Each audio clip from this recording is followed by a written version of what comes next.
Bonjour à tous, nous voici sur le plateau de Vitamine B. Mon invité du jour, c'est Alain Pilecki. Bonjour Alain. Bonjour Sylvain. Tu vas bien? Très bien. C'est une joie de t'accueillir ici. Merci. Alain, quelle est ta situation de famille? Alors je suis marié depuis, oulala, Longtemps. 47 ans. Wow. Toujours à la même femme, Yvette. Voilà. Et puis 3 enfants, 6 petits-enfants. Voilà. Voilà, Belle famille. très belle famille. Ça t'occupe un peu? Oui, surtout les petits. L'aîné a des petites filles à 20 ans, et puis le plus petit des petits garçons, c'est 4 ans. Voilà. Donc voilà, on a toute la palette un peu là. Ouais. Donc ça occupe une personne qui est à la retraite, qui a une vie quand même bien active. En partie, oui. Voilà. En partie, oui, si. Mais une partie de ta vie, ça a été de lire la Bible. Tu la lisais parce que tu devais l'enseigner? C'était ton boulot? Alors oui, je suis devenu, de manière très improbable, j'étais donc typographe de métier, je suis devenu pasteur. Ouais. Suite à ma conversion, à un moment donné de ma vie, j'ai donné ma vie à Jésus-Christ, et puis ça m'a conduit tout d'un coup à devenir pasteur. Et voilà, on est parti sur Fribourg à ce moment-là pour ouvrir une église. Mais c'était une obligation de lire la Bible? Ça faisait partie de ton mandat, ton travail? Alors une obligation pas, parce que c'est une joie de lire la Bible, et puis surtout quand on passe par cette phase de conversion, tout d'un coup c'est comme si des écailles de nos yeux tombent, et ce qu'on lisait avant comme des récits un peu historiques ou philosophiques ou psychologiques pour certains, devient tout d'un coup des lettres de Dieu, c'est-à-dire il me parle à moi personnellement, et ça c'est quelque chose quand même d'assez extraordinaire. Donc il te parle, tu entends sa voix ou justement c'est la Bible, c'est le texte? Non, je crois qu'on peut entendre avec le cœur surtout. Ouais. Et bon, la Bible nous dit que notre esprit revient en fait à la vie de Dieu. Il s'ouvre à la vie de Dieu, et ça permet d'entrer dans quelque chose qui nous était inconnu jusque-là.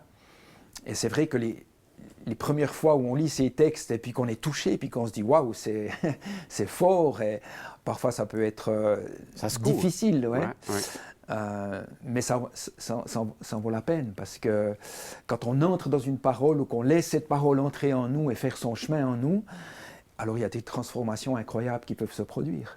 Donc le texte que tu as choisi à partager avec nous, c'est lequel? Alors c'est Philippiens, oui. Donc l'épître aux Philippiens que Paul a écrite. Et c'est au chapitre 4, les versets 6 à 8, enfin voilà. Alors je vais le lire. Oui. Ne vous inquiétez de rien, mais en toute chose, faites connaître vos besoins à Dieu par des prières, des supplications, dans une attitude de reconnaissance. Et la paix de Dieu qui dépasse tout ce que l'on peut comprendre, gardera votre cœur et vos pensées en Jésus-Christ. Tout un programme, ne pas s'inquiéter. Ah voilà. Tu étais un gars inquiet en fait? Non, de nature, je ne suis pas inquiet. Ouais. Je dois dire, bon, j'ai eu une enfance tout à fait harmonieuse. Oui. J'ai fait beaucoup de sport. J'ai fait pendant 12 ans de la natation, du water-polo. Donc toute ma vie était centrée là-dessus. Mon père était entraîneur aussi de natation, de water-polo. Donc j'ai vécu dans une atmosphère agréable, environné de copains, de copines, d'un week-end à l'autre, des meetings dans toute la Suisse et à l'étranger. Donc non, j'étais pas inquiet. Voilà.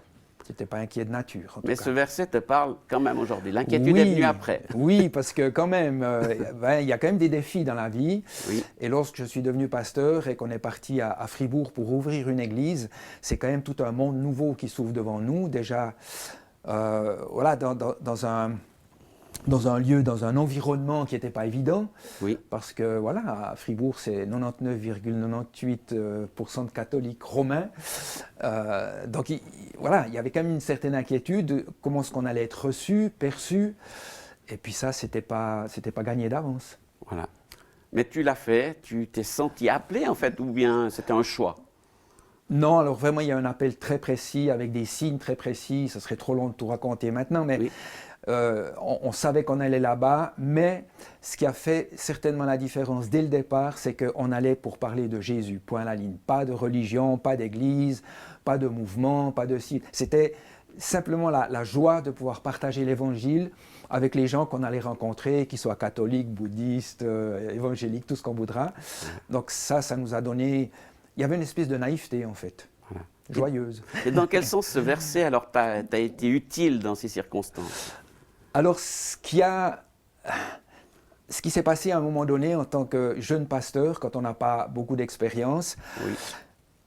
on est confronté à des situations qui nous dépassent très rapidement. Oui. Parce que c'est vrai que la vie de certaines personnes que je visitais faisait un peu froid dans le dos, quoi. Oui, Parce et ils se que- confiaient en fait. Ils te racontaient leur Alors, histoire. oui, ils se confiaient, mais ils confiaient des choses qui étaient lourdes souvent. Oui. Et moi, à un moment donné, je ne savais plus trop que faire avec tout ça. Ouais. Je ne pouvais pas non plus trop en parler à ma femme. Bon, il y a aussi le secret Ouais. professionnel, mais je ne pouvais pas en parler trop. Puis j'avais pas beaucoup de contacts encore sur Fribourg. J'avais pas de lien avec d'autres pasteurs ou comme ça à ce moment-là, tout au Pas début. de vis-à-vis. Non, au début pas. Voilà. C'est venu par la suite, mais au début pas. Donc, ça devenait de plus en plus lourd. Et je me disais, mais c'est pas possible. Je vais pas vivre une vie de ministère pastoral et m'enfoncer à cause de la lourdeur en fait de tous ces partages, ces témoignages. Donc c'est vrai, j'en ai fait un sujet de prière. Je me dis, mais Seigneur, tu as quelque chose à me dire par rapport à ça. Moi, Comment faire? voilà, comment faire? Oui. Parce que... Et puis là, bien sûr, on lit la Bible tous les matins, je prenais mon temps de lecture, on passe 10 fois sur le même passage, ben, ça ne nous parle pas forcément, même si, voilà. Et ce jour-là, je me souviens toujours, j'étais dans mon bureau, et je tombe sur Philippiens 4-6, « Ne vous inquiétez de rien ». Boum. Bon. Et ça a été comme une espèce de révélation, d'explosion. Je me dis, attends, qu'est-ce que tu me dis, Seigneur, là? Je ne veux pas m'inquiéter, mais t'entends les témoignages des gens, t'entends ce qu'ils me racontent, ce qu'ils me partagent, et moi, je ne sais pas quoi en faire avec, honnêtement. Ouais. Et là, j'ai découvert en fait une clé. Il y en a plein dans la Bible, mais c'est magnifique quand on découvre une clé dans un domaine spécifique. Pour soi-même, dans le concret. Dans le concret. Voilà. Il faut que ça change quelque chose. Autrement, si c'est juste pour ajouter à la connaissance une autre connaissance, bon voilà. Mais ça doit être du pratique, du concret.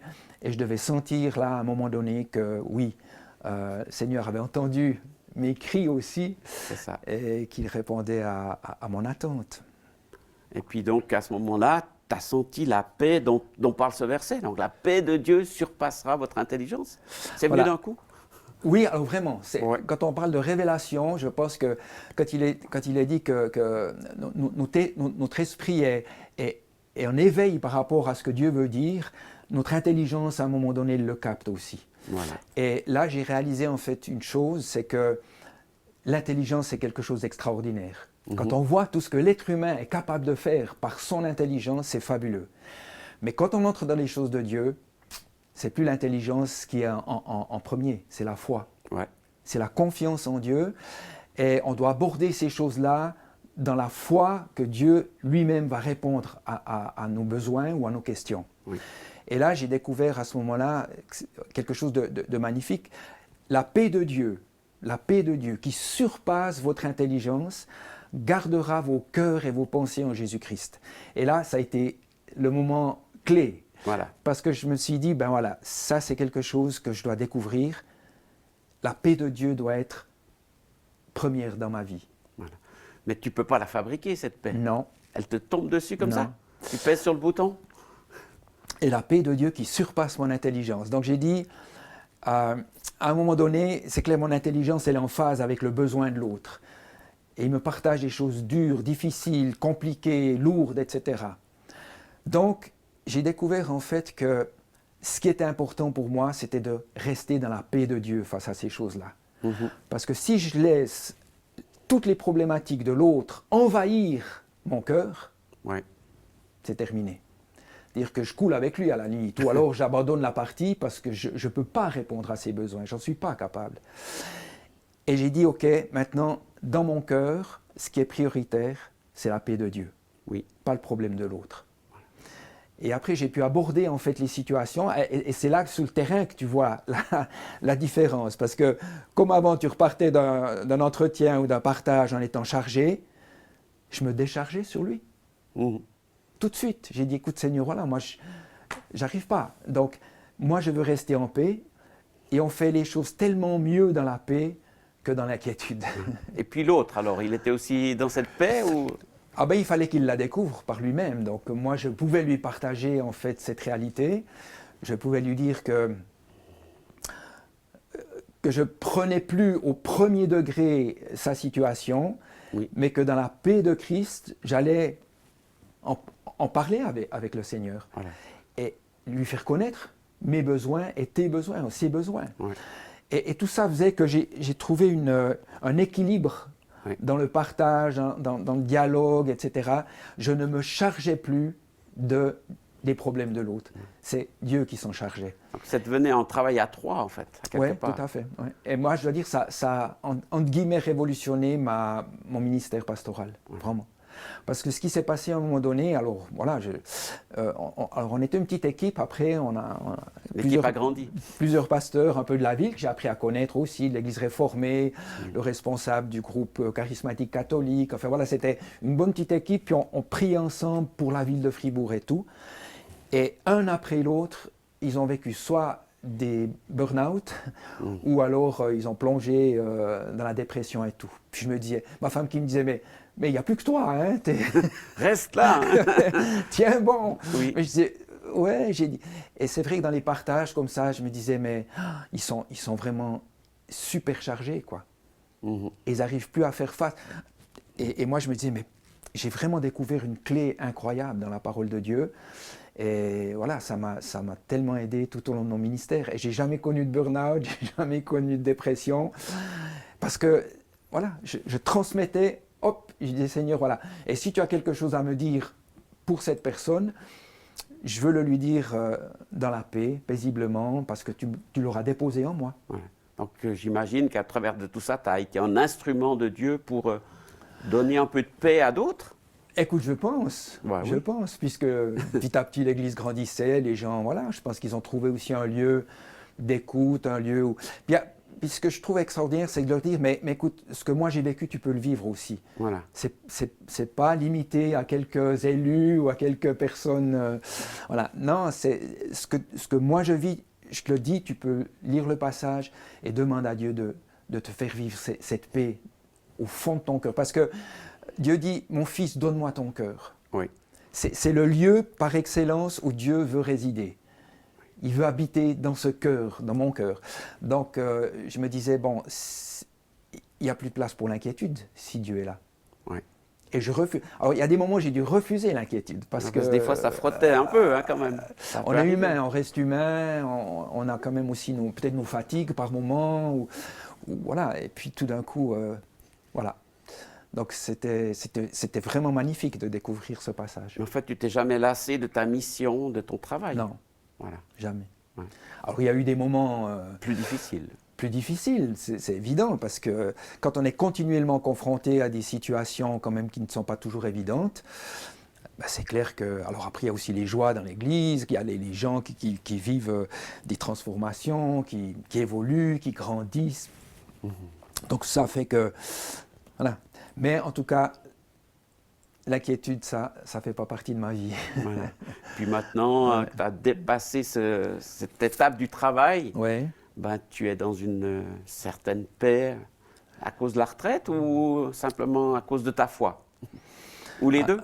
Non, mais je pense que en tant que chrétien, quand on vit cette relation avec Jésus, c'est quelque chose qui prend une ampleur extraordinaire. C'est clair qu'on est toujours dans ce monde, puis on voit tout ce qui se passe autour de nous, ce qui n'est pas évident, mais on a une espérance incroyable. Et on va puiser dans cette espérance. Puis avec l'expérience, c'est vrai que... Je disais à quelqu'un, quand on commence de faire du judo par exemple, en 2 secondes, on est sur le tatami parce que le gars en face de nous, il a de l'expérience, il sait quelle prise nous faire. Mais avec le temps, on apprend à gérer ces choses-là.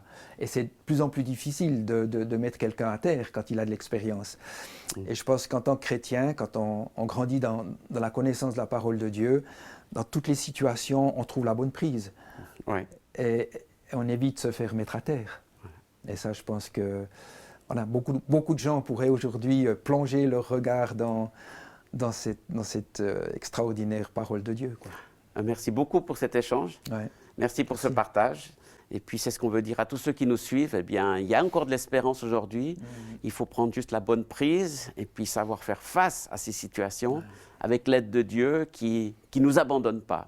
Merci pour la parole. Merci pour ces textes qui nous encouragent. Puis que Dieu vous bénisse et que vous puissiez puiser, plonger dans cette parole et ne vous inquiétez de rien. Au revoir pour une prochaine émission Vitamine B.